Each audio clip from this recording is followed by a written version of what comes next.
अस्सलामुअलैकुम एवरीवन, मैं दारा दानी से आपके लिए लेकर आई हूँ फिर से एक नई वीडियो। और इस वीडियो में हम अपना यूनिट 3 करेंगे।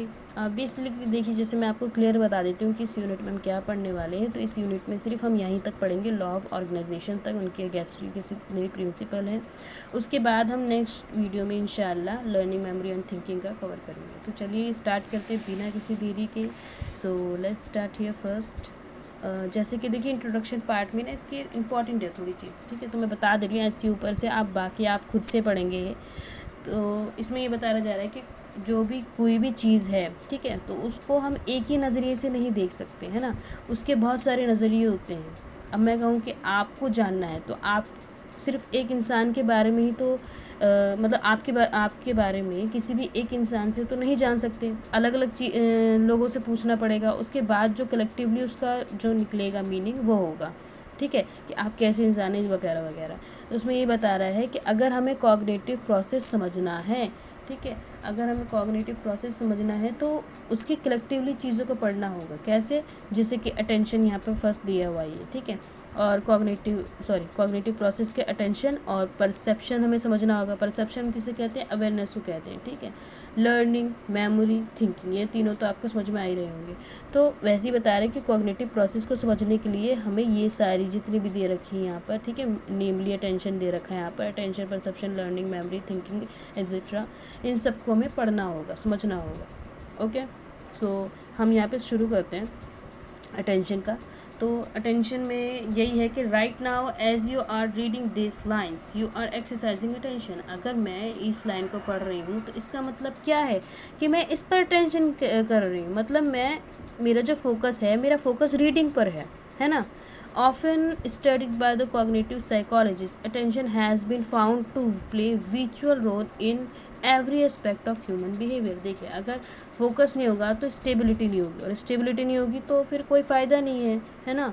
अब मैं यहाँ पर कभी फोकस कर रही हूँ, कभी यहाँ फोकस कर रही हूँ, कभी यहाँ और कभी यहाँ कर ले रही हूँ, तो आप लोग भी कंफ्यूज होंगे और ना आपको ये वीडियो समझ में आएगी। तो फोकस एक जगह होना बहुत ज़रूरी है।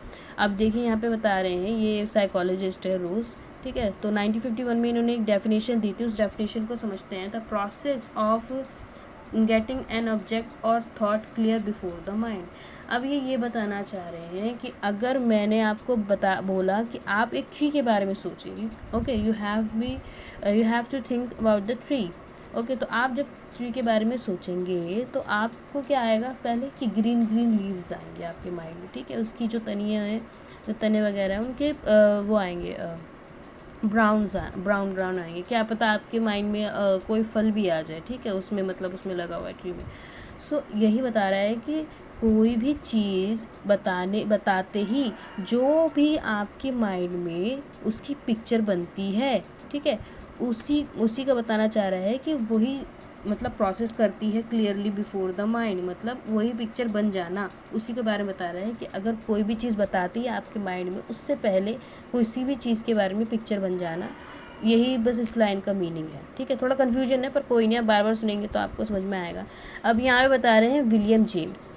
ओके, विलियम जेम्स का हम देखते हैं। Attention is focusing of consciousness on a particular object. अब ये बताना चाह रहा है कि हमें अटेंशन जो होती है वो किस पर फोकस करती है? किसी पर्टिकुलर ऑब्जेक्ट के अवेयरनेस पर। देखिए, पजल नहीं होना है, यहाँ पे सुनिए मेरे को सही से। अटेंशन जो है वो फोकस किस पे करती है? किसी भी पर्टिकुलर ऑब्जेक्ट की अवेयरनेस पर। अगर उस ऑब्जेक्ट में कोई भी खासियत नहीं है तो मेरी अटेंशन वहाँ नहीं जाएगी।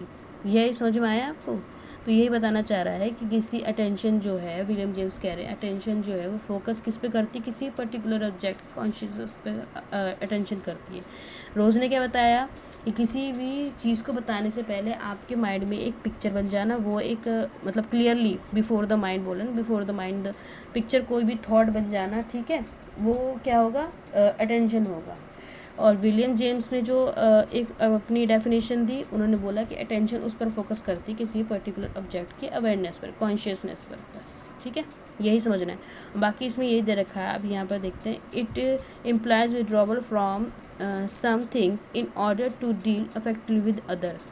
ये बता रहा है कि अगर मुझे किसी से भी बात करनी है, ठीक है, किसी से भी अगर मुझे आपसे कनेक्ट होना है तो मुझे बहुत सारी चीज़ों को छोड़ना होगा, ठीक है, बहुत सारी चीज़ों को विड्रॉ करना होगा। मतलब हटा देना होगा। ओके, अब यहाँ पर देखते हैं, it is taking possession of one or out of several stimulus object or trains of thought by the mind। अब इसमें ये कहना चाह रहा है कि अगर मुझे मतलब मुझे ना किसी एक ही ऑब्जेक्ट, यही बताना चाह रहा है कि अगर मतलब देखिए सारा निकल कर के आ रहा है ना कि मुझे एक ही ऑब्जेक्ट पर ही ध्यान देना होगा, मुझे बहुत सारी चीज़ों को छोड़ना होगा। अटेंशन उसे तो कहते हैं ना। अब जैसे कि आप परेड में खड़े हो, जो आपकी मॉर्निंग में आपके स्कूल में कोई भी वो होती है, जैसे कि असेंबली होती है, ठीक है, असेंबली होती है, तो असेंबली में क्या होता है, अटेंशन प्लीज़, मतलब यहाँ पर फोकस करें, सब चीज़ों को छोड़ दें, दोस्तों से बातें करना, ठीक है, यहाँ वहाँ देखना वगैरह सब छोड़ दें।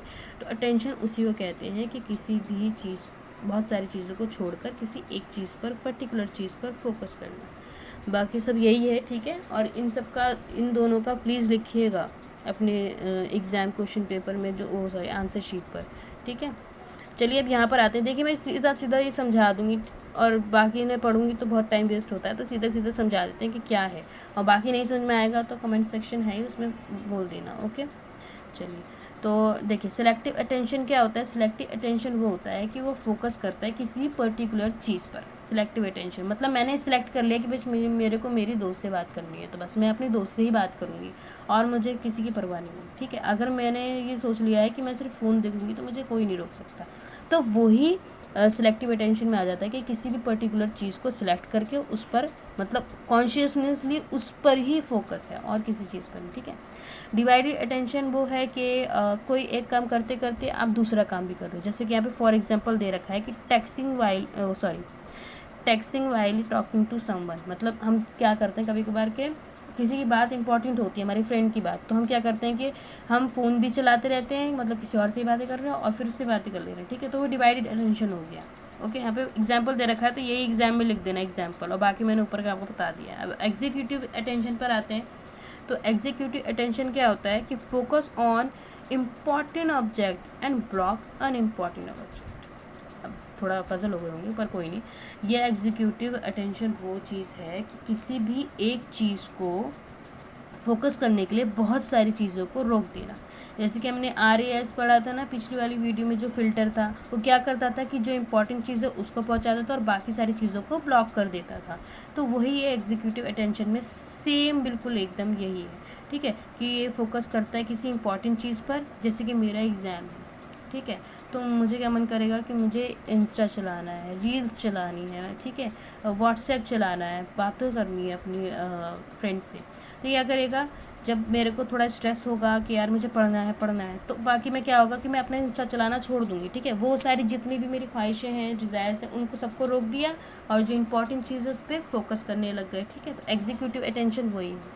आई होप कि आपको समझ में आएगा। बहुत ईजिली मैंने आपको समझाने की कोशिश करी है। अब यहाँ पे फोर्थ आ गए, ठीक है, इसके 2 फोर्थ इसने दे रखे हैं तो इसको पूरा हम पढ़ेंगे, ठीक है। Sustain attention, this form of attention help us in maintaining focus और concentration of one task for a prolonged period of time.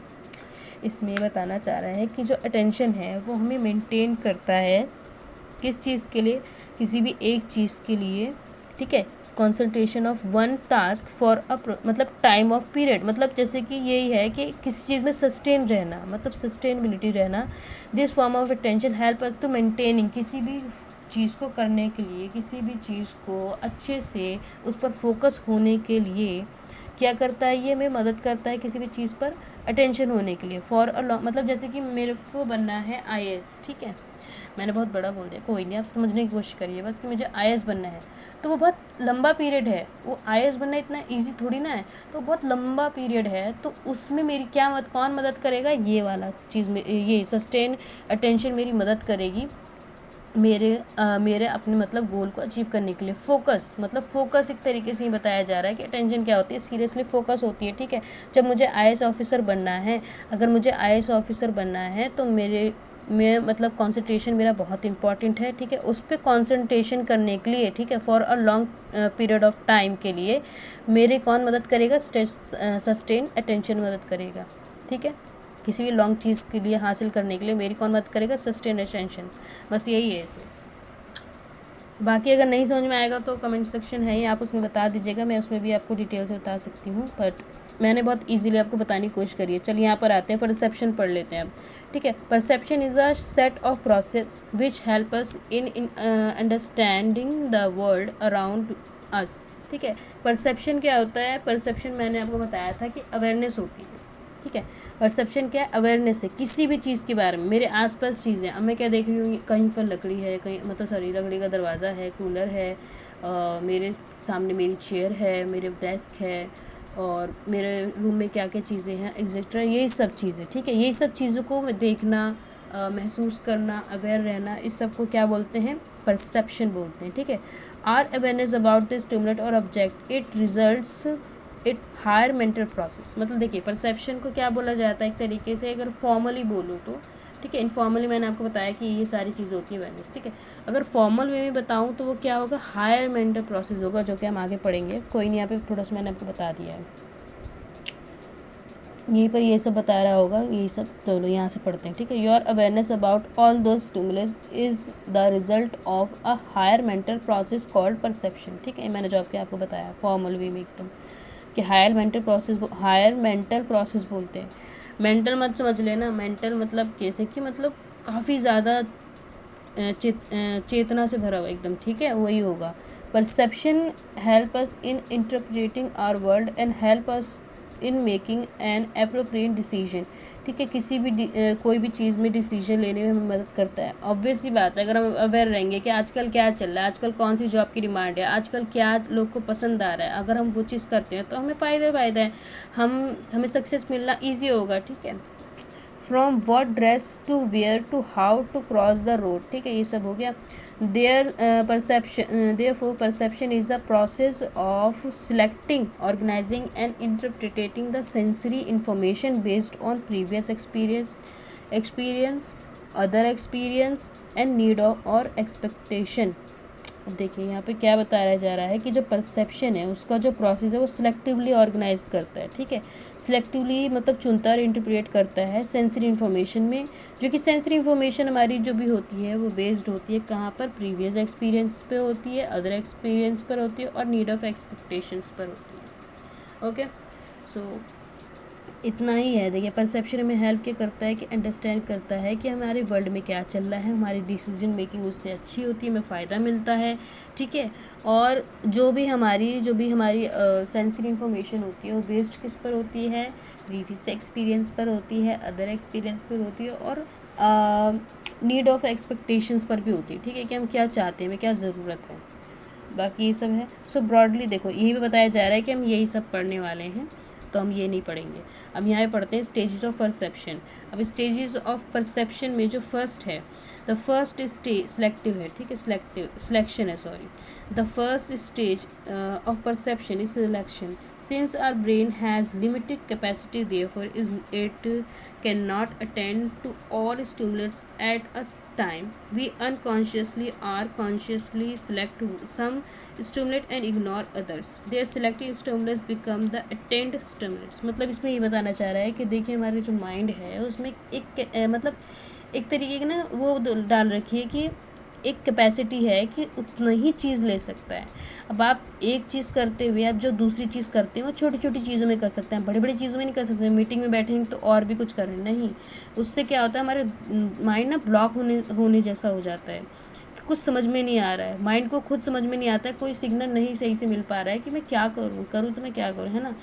तो इसी वजह से जो भी कैपेसिटी है उसके अकॉर्डिंग हमें चलना पड़ता है और एक ही चीज़ पर, पर्टिकुलर चीज़ पर फोकस करना पड़ता है। और क्या करता है हमारा माइंड? बहुत सारी चीज़ों को इग्नोर करता है। अभी मैं यहाँ पर हूँ तो मेरी बहन का अगर कॉल आ जाए, ठीक है, मेरी सिस्टर का कॉल आ जाए, मेरी मॉम का कॉल आ जाए, अगर मैं पढ़ा रही हूँ तो मैं कैसे अटेंड करूँ, ठीक है, मेरी वीडियो बन रही है और मुझे बच्चे सुन रहे हैं, तो how can I just pick up the call. So यही बताना चाह रहा है कि हमारा माइंड बहुत सारी चीज़ें इग्नोर करता है। और जो भी सिलेक्टिव स्टिमुलस मतलब जो भी स्टिमुलेट होता है, जो भी हम सिलेक्ट करते हैं उसको हम क्या बोलते हैं? अटेंड स्टिमुलस बोलते हैं, ठीक है। स्टिमुलस होता है जैसे कि हम किसी भी चीज़ को डेवलप करना, ठीक है, उसको समझना वगैरह, यही है। अब यहाँ पर आ जाते हैं ऑर्गेनाइजेशन। देखिए इसके बारे में हम आगे पढ़ेंगे जो कैस्टल ने दिए हैं, ठीक है। In this second stage of process perception stimulus are arranged mainly in a meaningful pattern. अब देखिए पैटर्न के बारे में आगे पढ़ेंगे, हम सारे पैटर्न्स पढ़ेंगे जितने भी होते हैं। This process occurs unconsciously. Gestalt psychologist have proposed many principle for organizing stimulus such as figure, वही सब दे रखा है, मैं आगे पढ़ेंगे, इसको छोड़ देते हैं, आगे वाला देखते हैं, ये वाला, ठीक है। Interpretation. In this last stage, meaning is assigned to the organized stimulus. Interpreting of the stimulus is based on one experience, expectations, needs, beliefs, and other factor. Thus, this stage is subjective in nature, and the same stimulus can interpret differently by the different individuals. अब इसमें ये बताना चाह रहा है कि जो interpreted है वो किस पर बेस्ड है, एक्सपीरियंसेस पे बेस्ड है, एक्सपेक्टेशंस पे बेस्ड है, नीड्स पे बेस्ड है, बिलीव्स पे बेस्ड है, इन सब फैक्टर्स पे बेस्ड है। And it is subjected in nature, मतलब ये सब्जेक्टेड है, इसे चुन सकते हैं। देखिए हर व्यक्ति में हर बहुत सारी चीज़ें होती हैं, जो बहुत सारी चीज़ें होती हैं अलग होती हैं, ठीक है, सेम नहीं होती। सबकी नीड अलग होगी, सबकी एक्सपेक्टेशन अलग होगी, सबके बिलीव्स अलग होंगे, ठीक है, और सबके फैक्टर्स अलग होंगे, सबके एक्सपीरियंसेस अलग होंगे। तो ये बता रहा है कि हर व्यक्ति अपने हिसाब से अपनी चीज़ों को चुनता है, समझता है, उसको सब्जेक्ट करता है अपने नेचर में, ठीक है, सब्जेक्टिवली इन द नेचर, यही बताना चाह रहा है। ये जो स्टेज है वो सब्जेक्ट है नेचर में, ठीक है, सबके लिए अलग अलग है। सब लोग अलग तरीके से बिहेव करते हैं किसी से मिलने से, किसी अनजान व्यक्ति से मिलने से या फिर अपने से मिलने से। तो बता रहा है कि क्या होगा कि जो भी हमारे माइंड में परसेप्शन इंटरप्रेट इन्फॉर्मेशन आई किसी भी स्टिमुलेट्स के बारे में, ठीक है, किसी भी ऑर्गन्स के बारे में, किसी भी स्टिमुलस के बारे में, वो क्या होगा, प्रोसेस जाएगा इसमें, परसेप्शुअल प्रोसेस में जाएगा। हम उसे सिलेक्ट करेंगे, ऑर्गेनाइज करेंगे, इंटरप्रेट करेंगे, ठीक है, हमें जो भी करना है इन तीनों में से हम वो चीज़ करेंगे। उसके बाद जो उसका मीनिंग रिजल्ट आएगा, ठीक है, परसेप्शन आउटपुट आएगा, वो ओवर आउटपुट आएगा, या तो बिहेवियर में हमारे आएगा या फिर हमारे एटीट्यूड और बिलीव में आएगा, ठीक है। कवर आउटपुट क्या होगा हमारा, एटीट्यूड एंड बिलीव, बस यही है। ये पिक्चर आप बनाकर ज़रूर आएंगे अपने एग्जामिनेशन में, एग्जामिनेशन हॉल में आंसर शीट पर ज़रूर बनाइएगा। कम से कम अगर आपने लिखा हुआ सही से नहीं होगा तो ये भी जो पिक्चर होगी ना, ये पिक्चर आपकी जो आंसर राइटिंग है उसको बहुत वो करती है, मतलब इम्फेसाइज करती है कि मतलब टीचर दे ही दे मार्क्स, ठीक है। चलो आगे बढ़ते हैं। अब जैसे मैंने आपको बताया था कि गेस्टल के हमें वो पढ़ने हैं, क्या पढ़ने हैं, हमें लॉस पढ़ने हैं, ठीक है।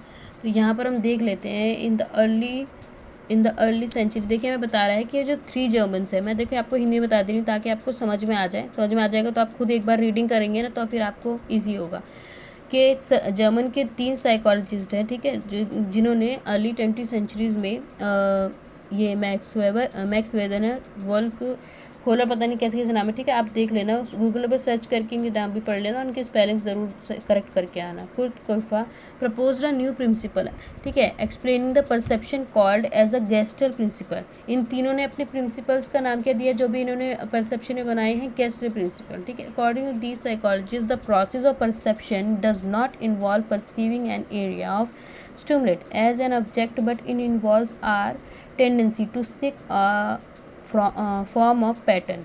मतलब हर एक चीज़ को इन्होंने पैटर्न में दिखाया है, ठीक है, पैटर्न में ही बताया है कि पैटर्न्स को इतने अच्छे से इन्होंने निखारा है कि आप आगे पढ़ेंगे तो आपको मज़ा आएगा।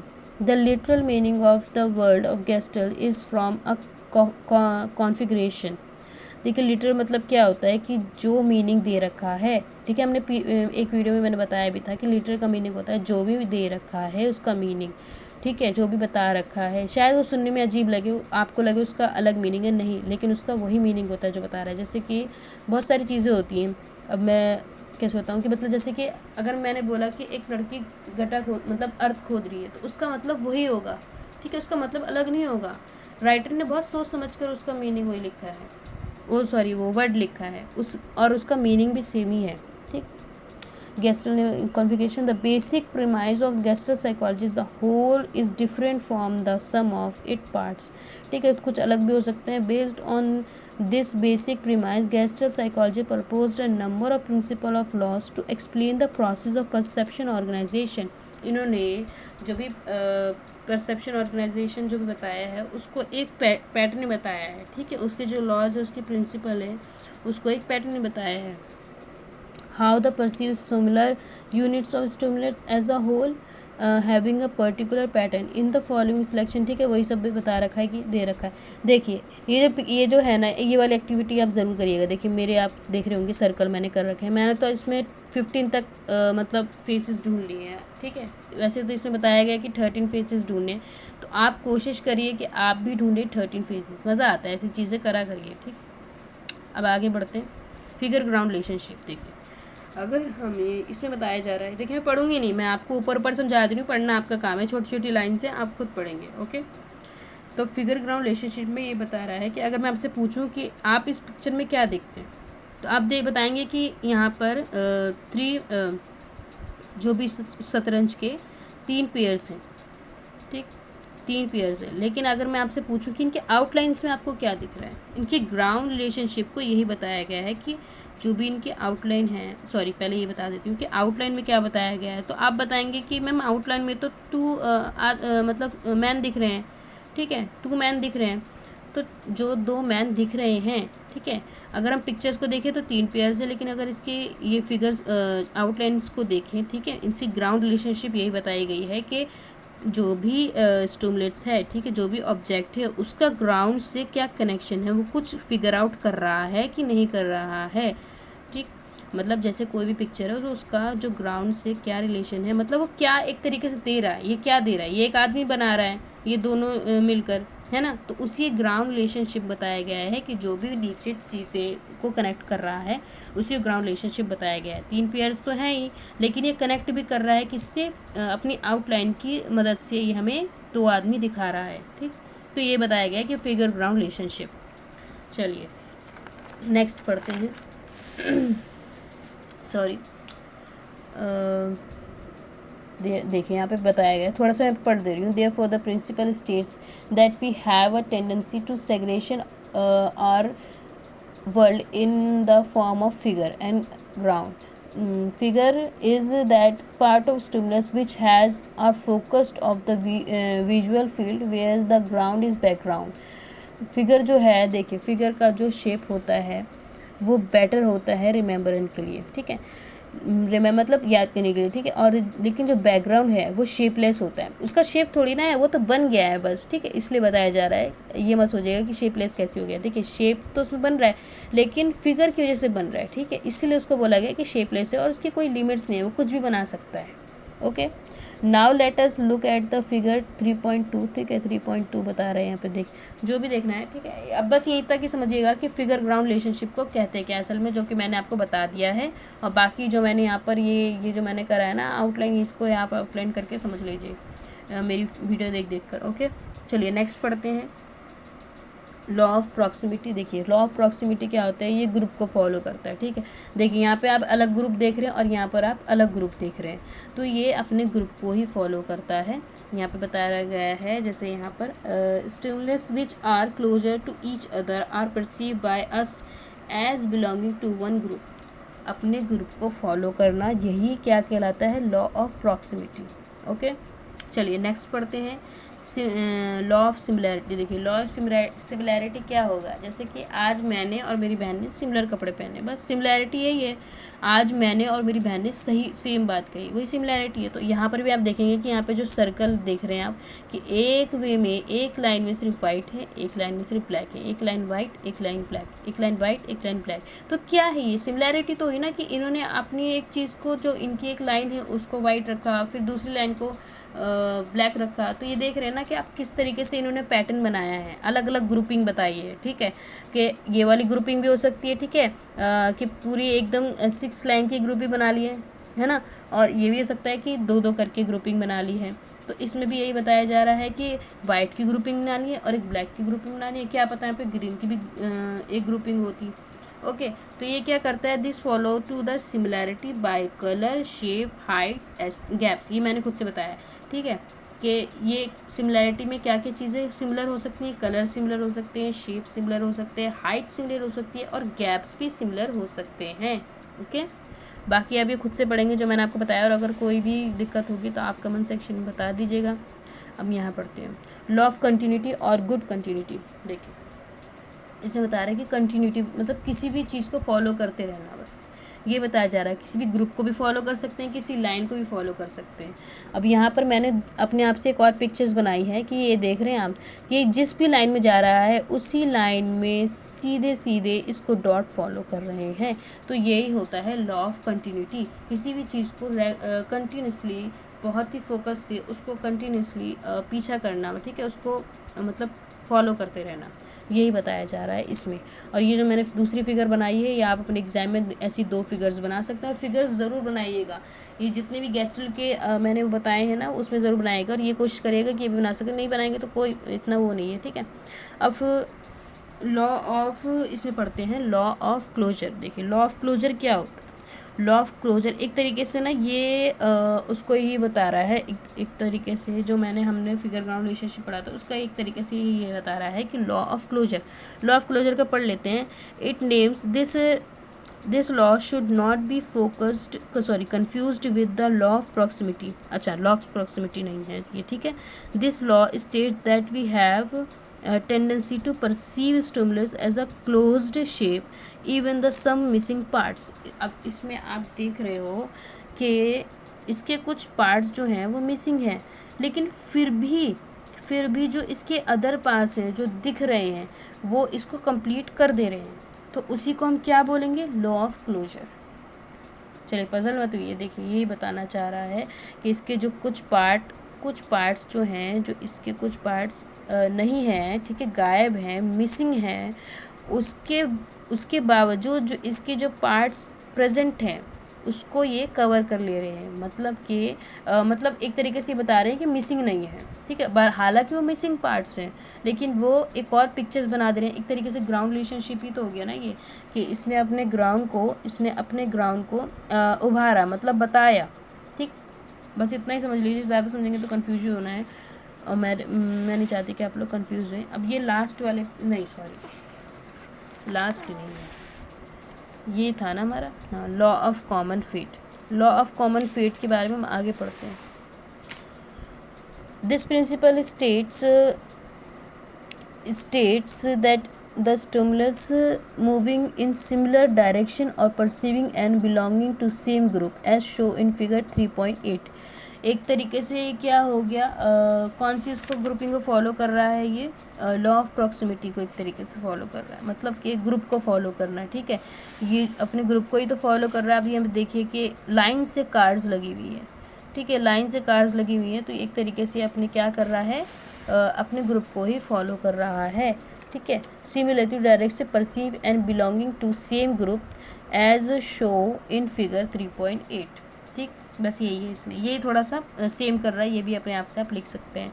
देखिए लॉ ऑफ प्रंगनाज, मतलब ये आप मेरे को कमेंट सेक्शन में बताएंगे कि ये कौन से जो फ्लैग है उसमें ये फिगर बनी हुई है, ठीक है। चलो यहाँ पर देखते हैं, इसके बारे में पढ़ते हैं। तो the pragnanz is German is origin meaning good figure, ठीक है। इसको क्या कहा जाता है, गुड फिगर भी कहा जाता है। This principle also called as law of good figure. According to this principle, out of all possible ways of grouping stimulus, we tend to group stimulate in the simplest and stable shape. We can say that simpler form are more quickly perceived by and figure 3.9। मतलब ये बताया जा रहा है कि एक good figure है, ठीक है, इसके बारे में ज़्यादा बताया नहीं है। और ये क्या करती है, ग्रुपिंग एक तरीके से सिंपलिस्ट ग्रुप बताती है, ठीक है। ये सब एक दूसरे से कनेक्ट हैं। अब आप ये मतलब सब एक दूसरे से कनेक्ट हो रहे हैं कहीं ना कहीं, ठीक है। जैसे कि आप ये देख रहे हैं कि ये जो रेड सर्कल है ये ब्लैक एंड ग्रीन से हो रहा है कनेक्ट, ठीक है। और जो ब्लैक देख रहे हैं ये चारों से कनेक्ट हो रहा है, और जो ब्लू है ये सिर्फ ब्लैक और येलो से कनेक्ट हो रहा है। जो ग्रीन है वो ब्लैक से हो रहा है, ठीक है, और रेड से हो रहा है और येलो से हो रहा है। तो बता रहे हैं कहीं ना कहीं से ये जो सिंपलिस्ट ग्रुप बता रहा है, और ठीक है, इसके बारे में ज़्यादा बताया नहीं गया है, तो आप सिर्फ ये समझिएगा कि ये बहुत ही अच्छी फिगर है और ये सिंपलिस्ट ग्रुप के बारे में बात करती है। आई होप कि आपको ये वीडियो समझ में आई हो। कोई भी दिक्कत हो तो आप कमेंट सेक्शन में बता दीजिएगा, कहीं कहीं मैंने थोड़ी मिस्टेक कर दी है, लेकिन कोई नहीं, ठीक है। आप ज़्यादा कन्फ्यूज़ नहीं होना है और अच्छे से पढ़ाई करिए, और मिलते हैं नेक्स्ट वीडियो में। अभी के लिए अल्लाह हाफिज़।